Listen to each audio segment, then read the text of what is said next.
Hər kəsə salam. Ümid eləyirəm hər biriniz çox yaxşısınız. Bugün Instagramdan sifarişim var idi. Nərmin xanım bildirdi ki, çox kaprizlidir. Hər ətri bəyənmir. Məndən ağlı başdan çıxaracaq bir ətir istədi. Daha doğrusu 2 ətir. Bunlardan biri Libre ətri idi. İkincini isə mənim zövqümə buraxdı. Mən də Carolina Herrera'dan Good Girl Blush ətrini hazırladım onun üçün. Təbii ki, hədiyyəsiz olmaz. 6 milli ölçüdə mini tester Miss Dior Blooming buketdən hədiyyə etdim və bir də saç maskası.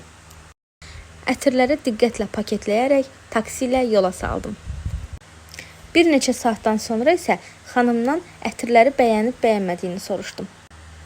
Və bu da yazdığı mesaj.